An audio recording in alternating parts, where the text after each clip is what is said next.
how do you choose a postdoc?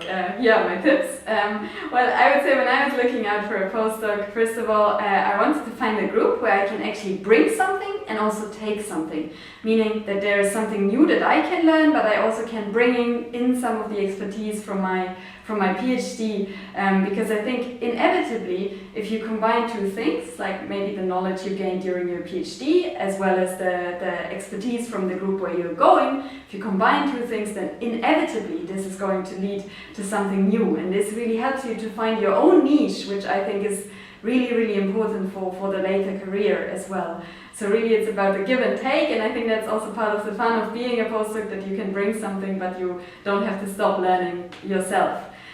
This is, I think, also where a lot of the funding organizations for postdoc stipends or postdoc fellowships put a lot of focus on, in particular, for instance, also the Marie Curie individual fellowships and so on. So this really, that you emphasize this give and take, because it's a really powerful way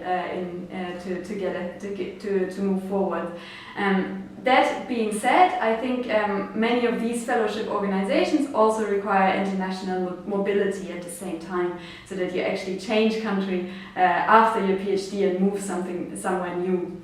And this also, of course, gives you the opportunity to explore a new country. It may not always be possible, and that's definitely not a deal breaker if you can't, but at the same time, like, being immersed in a new environment can be really daunting at the start, but at the same time, I think it also really sparks your creativity. So even though you may feel like you start from scratch, the learning curve is much steeper, I can assure you, and this makes it so beneficial to move around.